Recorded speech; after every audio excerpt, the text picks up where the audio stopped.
Señal Literaria llegó a la 18ª Fiesta del Libro y la Cultura de Medellín. Acompáñennos en esta aventura en la que hablaremos con autores y lectores sobre el vasto mundo de la literatura.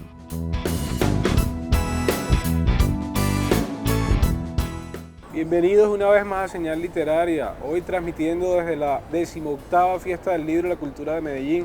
Muy contento de poder conversar con autores y autoras de la escena literaria nacional e internacional.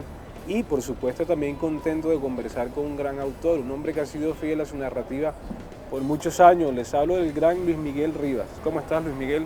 Bien, Eric, contento de estar acá charlando con vos y en la Fiesta del Libro, que para mí es un espacio muy entrañable. ¿Cómo te has sentido aquí de vuelta a Medellín? Porque tú hace muchos años vives en Buenos Aires. Sí, vivo hace casi 15 años, ya vivo en Buenos Aires. Vengo eventualmente y no, cada que vengo para mí es como una renovación de mi energía, del lugar de donde soy y donde son mis historias, digamos, mi universo mental.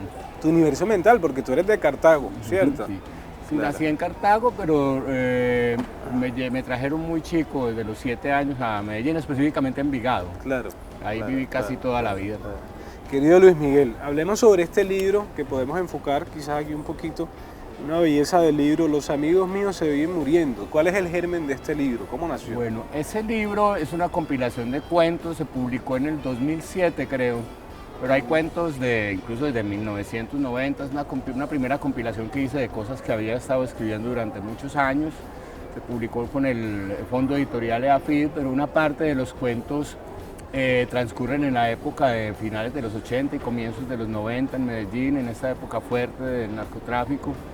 Y cuentan un poco con todo el contexto mental y cultural de esa época, sí. Pues digamos toda esa problemática, perdón, es el contexto, pero las historias sobre todo son historias de personajes que están buscando con quién comunicarse.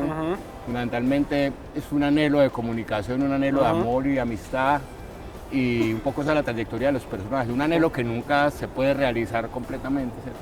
Hablemos un poco del manejo lingüístico y del humor en tu literatura, que yo siento que está muy presente, pero es curioso y paradójico, porque es una época de pronto en la que se cancela el humor en aras de lo políticamente correcto, y tú eres un escritor que apela al humor en toda clave.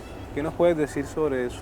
Sí, bueno, con el lenguaje, digamos, coloquial, el lenguaje de calle, es una cosa, digamos, muy mía, muy personal y que empezó desde chico. Yo recuerdo que cuando estaba en segundo primaria nos pusieron a leer una versión de la fábula de la liebre y la tortuga, y esa fábula transcurría no en Grecia, sino que transcurría en Medellín. Entonces los personajes, la competencia se hacía subiendo una loma que había acá, que es la subida a Las Palmas. Lo que quiero decir es que esa historia universal estaba contada con nuestras palabras y con nuestros espacios, y eso me impresionó mucho, porque como que pensé aún siendo un niño, o sea, lo que nos pasa a nosotros puede ser literatura. La literatura no es algo de gente por allá, europea, ¿cierto?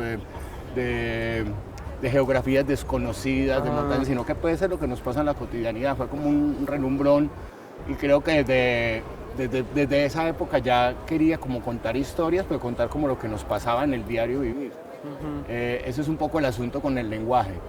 Y el humor, bueno, el lenguaje también está luego, ya cuando empecé a leer un poco en forma, descubrí a Andrés Caicedo, que contaba historias con el lenguaje de la calle y además con los conflictos de los adolescentes, ¿cierto? Con las pequeñas miserias que nos ocurren diarias. ¡Viva la música!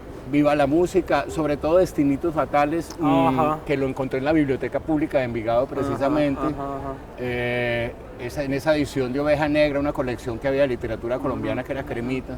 Recuerdo que ese libro para mí fue un gran descubrimiento. Saber que los grandes conflictos de la gente pequeña son si tiene mal aliento, si le alcanza para comprar un cigarrillo, ¿cierto? Y si se gasta la plata en un tinto y se va a pie, o si no se toma el tinto y se va en bus. Entonces, empezar a ver que esos conflictos son literaturables, digamos, para mí fue una revelación, porque en realidad era lo que yo quería hacer. Bueno, y entonces ahí interviene un poco la segunda parte de tu pregunta, que es el humor. Creo que el humor es una mirada lateral, yo digo una mirada susquineada a la realidad, a realidades tan fuertes, tan contundentes, tan agobiantes, que si las enfrentas te pueden arrollar. Entonces el humor es una manera de hacerse a un ladito y relativizar esa fuerza, y es una mirada liviana de la vida, creo que. Y eso no es no es una decisión, es un modo de ser, ¿cierto? Yo creo que uno puede estudiar comedia, puede estudiar la estructura del chiste, pero si no tenés una cierta liviandad en la mirada, no tenés, digamos, esa gracia. Sí. Y tampoco es una decisión muy consciente, ¿cierto? Simplemente es una manera de ver esos problemas, tal vez una manera de sobrellevar la vida, ¿cierto? De hacerla menos dura y más llevadera, ¿cierto?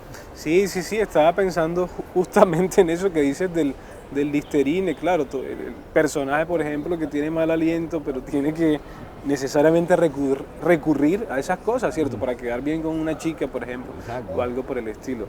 Bueno, Luis Miguel, conversemos también sobre el barrio, la calle. A ti te han definido como un autor que reivindica la calle, la voz de la calle. De pronto te han clasificado un poco, pero ¿cómo te sientes tú y en qué medida es cierto que tú eres el autor que cuenta la realidad de la calle? Yo creo que no es tan rigurosamente así. Cada autor cuenta sus historias, o sea, parte de mi vida importante transcurrió en el barrio y parte de mis textos o de las historias que quiero contar tienen que ver con la adolescencia y fue una época del barrio, entonces digamos esa parte de mi escritura está cruzada por el barrio y la calle, pero uno es múltiples cosas, uno es infinidad de cosas y hay otros aspectos de mi manera de estar en el mundo que no son necesariamente lo urbano. Hay, por ejemplo, en el libro de Malabarista Nervioso exploré otras cosas que son, digamos, más abstractas, el mundo de los fantasmas, ¿cierto? Crear un cuento donde no haya una trama concreta que transcurre en un espacio que no es ni siquiera la calle, y, aunque siguen siendo los mismos temas que traté en los relatos que transcurrían dentro de un barrio, dentro de una calle. Entonces, personalmente no me considero como un autor del barrio, de hecho hace muchos años no vivo en mi barrio, en el barrio, pero bueno, lo que tengo es un barrio mental en ese sentido. Yo creo que mi cabeza sí es un poco un barrio, pero claro, donde hay algo mucho más que las calles. Pero ¿sabes qué me parece muy curioso? Que con todo y que se pueda sentir el barrio, todo esto que me estás contando, hay una belleza en ese lenguaje cotidiano y en ese lenguaje del urbano. Y es lo que te quiero preguntar, si en tu búsqueda literaria está la belleza como un horizonte narrativo, porque se siente una belleza pues muy presente en todos los diálogos, en todo. No, es fundamental, pues, y la belleza en todo lo que es la estética y en todo lo que es los modos de expresión populares. Y ahí pues hay dos referentes muy grandes que son Juan Rulfo y García Márquez. Claro. Que para mí son siempre como los paradigmas de agarrar el lenguaje cotidiano, el lenguaje con que se compran los tomates y las arepas y encontrar los giros poéticos que hay en la sabiduría popular, ¿cierto? En la tradición oral, pero elaborar eso, ¿cierto? Agarrar, Monsiváis creo que era el que decía que Juan Rulfo es el escritor que más se acerca a hablar como a representar el habla mexicana, pero que es el que habla más distinto a como habla un campesino mexicano. O sea, hay una elaboración de todas maneras de esa riqueza expresiva, un conocimiento de ese lenguaje, pero hay un trabajo artístico. Alguna gente me decía una vez como, muy fácil escribir como se habla, no sino poner una grabadora y no, en realidad es captar ese lenguaje, captar el ritmo, cantar los brillos que hay, adoptarlo y elaborarlo plásticamente y devolverlo en un texto, ¿cierto? Totalmente. Te quería preguntar también por Era más grande el muerto. Esto de la ropa del muerto, me parece que es impactante esa imagen, ¿no? El hecho de que uno le diga, bueno, la ropa del difunto. ¿Por qué no nos cuentas un poco cómo nace esa historia? Era más grande el muerto. Bueno, esa trama, digamos, de la novela Era más grande el muerto, que consiste, pues le recuerdo a los lectores o a quienes no lo hayan leído, es la historia de dos chicos de barrio que quieren tener ropa de marca, que es lo único que da estatus en su entorno. O sea, en esa época eran zapatos Reebok o Adidas, jeans Levi's, camiseta Lacoste o Polo. Esa ropa solo la puede tener quien tiene dinero, y en los sectores populares los tenían quienes trabajaban con la mafia, y quienes eran más cercanos a los chicos pobres que podían acceder a eso eran los sicarios. Sí. Entonces, un par de chicos chichipatos que llamamos nosotros, o sea, los chicos de los sectores populares, que no pudieron hacer un bachillerato o hacer una universidad, no podían estudiar, pero tampoco había trabajo. En esos entornos la única opción era meterse a trabajar con el mafioso, o ser un vago, o terminar siendo, digamos, el mensajero, ¿cierto? Los chicos que no tenían las huevas, digamos, la fuerza para meterse y la audacia y la incluso indolencia para meterse con los mafiosos. Bueno, y mucha de esta literatura que se ha hecho sobre el barrio y sobre la época de la mafia se ha hecho un poco haciendo apología del sicario o del mafioso. Y realmente en cada barrio, en un barrio por cada 2 sicarios había 80 chicos que no accedían a esos, 80 chichipatos, digamos. Entonces este par de chichipatos quieren, la única manera de tener prestigio, aceptación, de gustarle a las nenas, por ejemplo, es tener esa ropa. Y lo que hacen, generalmente uno lo que hacía era ir a comprar chiviado en el San Andresito, comprar la ropa. Pero ellos se dan cuenta que hay una manera de comprar esa ropa original y es en la morgue. El tipo de la morgue empieza a vender la ropa de los sicarios asesinados. Impresionante y eso. Entonces, no sé, una pinta completa que te valdría 3 millones de pesos, el tipo de la morgue te la vende 200.000 pesos, Sí, simplemente sí. le coses los rotitos de las balas. Estos chicos uno de esos chicos compra la pinta completa de un sicario que tenía toda su talla y entonces la mamá le organiza la ropa y él sale muy orgulloso a chicanearle a los amigos de la cuadra y a ir a la tienda donde trabaja la chica que le gustan, con la mala suerte que cuando sale pasan los sicarios que habían matado al dueño de la ropa, lo ven por detrás y dicen nosotros no habíamos matado ya a este tipo y lo siguen persiguiendo. Bueno, ahí empieza la trama de la novela, pero además de la trama, esa historia para mí siempre me fue muy significativa de nuestro arribismo por un lado, de nuestra inconsciencia y falta de reflexión sobre nuestra situación social. Nosotros no aceptamos que somos pobres o ni siquiera nos preguntamos por qué somos pobres, sino queremos imitar al que está más arriba. Los pobres quieren imitar a la clase media y la clase media quiere imitar a la clase alta. Entonces ese arribismo que caracteriza nuestra sociedad, que está en todos los niveles sociales. Entonces esa anécdota pintaba, esa historia pintaba un poco Claro, toda como una manera de pensar de nosotros. claro. Y te quería preguntar también si en tu literatura, porque es algo que se siente, yo pude haberlo sentido en algún momento, hay una reivindicación del perdedor. El perdedor de pronto se siente muy presente como un personaje horizontal en tu literatura. Sí, a mí me interesan siempre los personajes que no ganan, porque en realidad es el mayor porcentaje de la humanidad, ¿cierto? Entonces, y sobre todo, y hay un perdedor que incluso que está empezando a ser reivindicado y es el que llega de último, el perdedor que es tan enfático que casi es un triunfador al revés.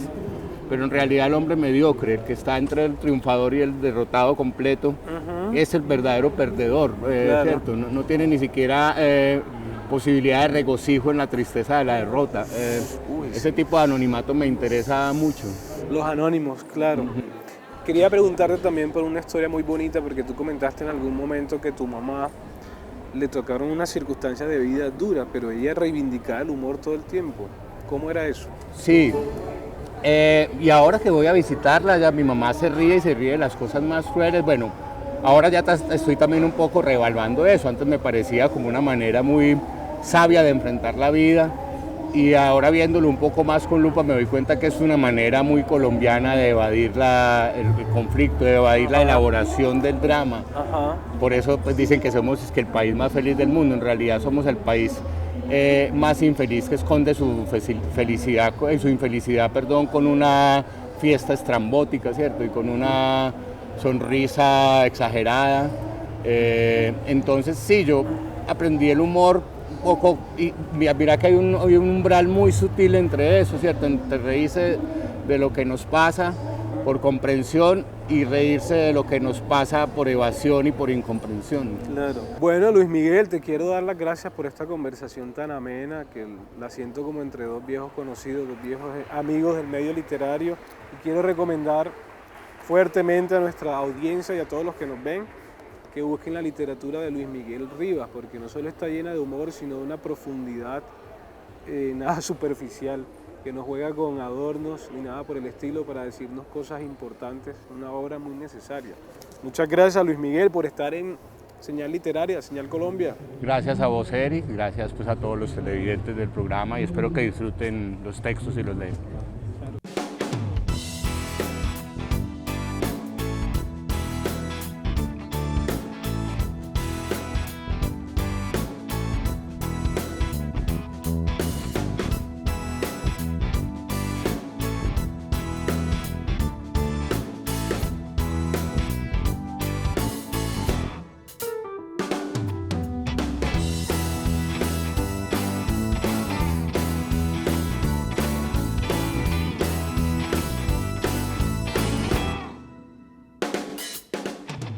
Bueno, y seguimos aquí en la fiesta del libro y la cultura de Medellín, conversando con autores y autoras. Ahora tengo el placer y el honor de conversar con el gran Gilmer Mesa, el hombre que ha contado las historias de la trastienda del barrio. ¿Cómo estás, Gilmer? ¿Qué más, Eric? ¿Bien o qué? ¿Cómo va todo? Todo bien, al pelo. Qué bueno tenerte aquí, Gilmer. Muchas Bueno, gracias. Gilmer, ¿cómo te has sentido ahora en la fiesta del libro? ¿Qué tal todo? No, bien, a mí esta feria me parece muy bacana, siempre pues, primero por encontrarme con amigos, Claro. y segundo creo que es un lugar muy acogedor y muy bonito. Entonces, de los sitios que yo he ido a ferias del libro, este es como el Sí. sitio más bacano Sí, que hay. sí, se siente mucho como la vida y el ímpetu de los transeúntes. Sí. Bueno, Gilmer, conversemos un poco sobre tu obra. Me gustaría conversar primero sobre La Cuadra y que miren esta belleza de edición de Random House. El origen de este libro, Gilmer, que yo sé que está muy atado a una experiencia dolorosa en tu vida, pero ¿qué nos puedes contar un poco más para la gente que todavía no te ha leído? Sí, pues el libro habla de este barrio de Aranjuez, el barrio de toda mi vida, donde nací, me crié, vivo y espero morir. Y sobre todo a partir de un suceso que fue la muerte de mi hermano que ocurrió el 5 de julio de 1991 y como de lo que era Medellín en esa época del 90. Entonces el libro versa sobre eso, sobre todo, sobre cómo era vivir en un barrio popular, las cosas tan poderosas que se creaban ahí, desde la amistad férrea, desde una solidaridad entre los de abajo que era muy importante, entre jugarse la vida, entre lo que era el coqueteo todo el tiempo con Sí, el AMPA y la esquina. Claro, claro. Entonces, y atravesado por supuesto por quizás la pérdida más grande que he tenido en mi vida, que fue la muerte de mi hermano. Y es una lectura muy impactante porque comienza así, particular historia esta que paso a relatar, pues todos los que en ella aparecen están muertos, irremediablemente muertos hace muchos años, salvo yo que he sido preservado en alcohol para contarla, ¿cierto? Sí, tal cual. Oye, pero esta novela es impactante, es de una lectura impactante, que además me parece que retoma un poco la realidad barrial, pero también me parece que rompe un poco con el estereotipo del escritor que se acerca desde un lugar de privilegio a las historias del barrio, por ejemplo, aquí en Medellín. ¿Tú qué piensas de eso? Porque creo que en tu caso son novelas y literatura que pasa mucho por la experiencia. Primero sí por la experiencia, creo que también tiene mucha ficción, pero además sí, yo no es que me propusiera eso como objetivo, pero sí no soy ciego ni sordo, y toda la literatura que había visto, que hablaba de los barrios populares en Medellín y en general en Colombia, era una literatura muy periférica, es decir, llegaban a hablar de un barrio casi que desde el conocimiento total, y lo volvían prácticamente un estereotipo. Ajá. Sí, ok, Claro. Entonces sí, me parecía que era la visión del turista, y del turista mal, ¿cierto? El turista que cree que se hace turismo con la miseria y con los problemas de la gente. Entonces nada, pues al menos creo que lo que hay ahí sí es mucha más honestidad que la que encontraba yo en ciertas obras literarias que hablaban del barrio. Eso te iba a comentar, me parece que es una literatura muy honesta en la medida en la que de pronto tú veías toda esa literatura que se viene propagando sobre el barrio y las vivencias de pronto de algunos sitios en Medellín o la periferia, y tú decías, pero esta vaina no es necesariamente así. No, y no solo no es necesaria, es absolutamente no es así. De hecho, en algunos casos los caricaturizaban. Sí. Y partían también Ajá. de otras obras anteriores. Por ejemplo, yo mucho tiempo me reía con los amigos de ver que a los bandidos en los barrios los pintaban como punqueros, y yo decía, en las producciones audiovisuales, en todo, yo decía, esta gente llegó con la visión de Rodrigo del 90, pues, en serio. quizás nunca han hablado con un bandido de verdad. Exacto. Entonces, sí, me parecía hasta caricaturesco la manera en que se hacía. Bueno, luego de este libro con el que tú te ganaste un premio importante, vienen las travesías, Las ¿cierto? travesías. Que creo que está muy atado como a los recuerdos dolorosos de tu mamá, ¿cierto? Sí. ¿Qué nos puedes decir sobre ese libro? Es Ampliar un el libro muy complejo, quizás es el libro más complejo de escribir de los que tengo, porque es una historia ya mucho más amplia, rastrea unos 100 años en la vida de una familia, en varias generaciones y todos permeados por esa violencia acendrada que tenemos nosotros, casi que como etos definitorio de Colombia.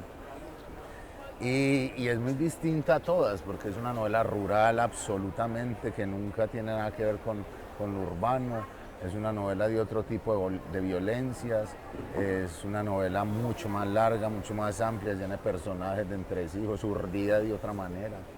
Sí, y es muy curioso porque creo que rompe de alguna manera con lo que tú venías haciendo con La Cuadra.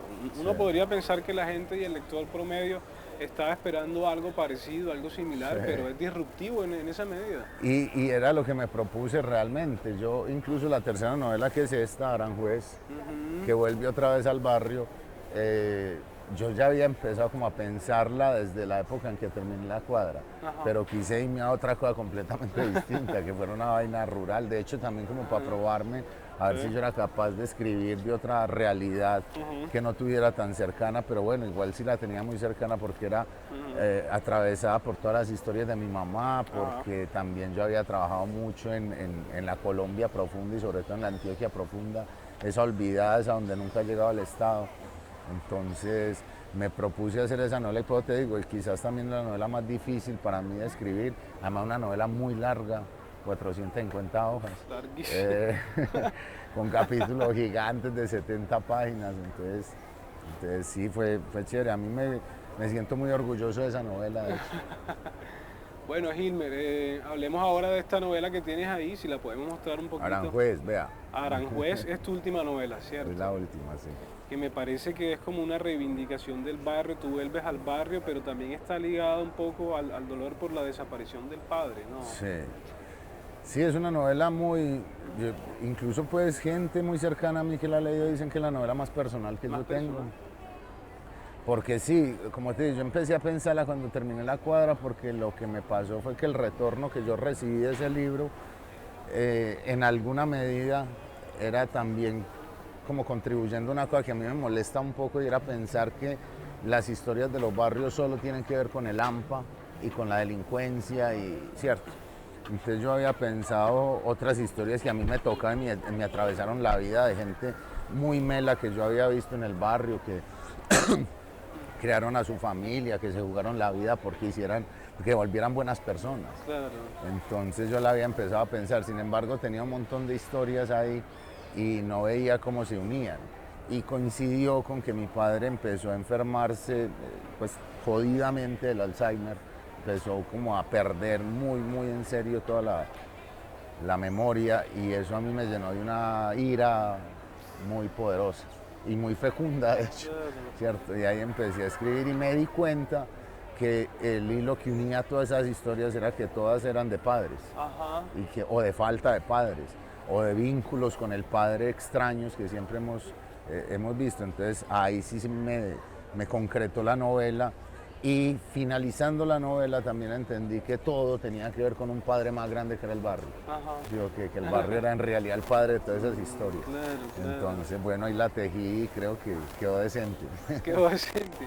Oye, Gilmer, y contar un poco lo que es la muerte del padre, yo sé que eso no es fácil, y en tu caso, ¿cómo fue ese momento de tomar esa decisión y decir, bueno, voy a escribir sobre esto? Porque puede que uno no se sienta cómodo para hablar de eso, pero tú nos creaste una novela. Sí, yo creo que se dio también muy orgánico. Yo no sabía qué hacer con tanto dolor y con tanta rabia que tenía.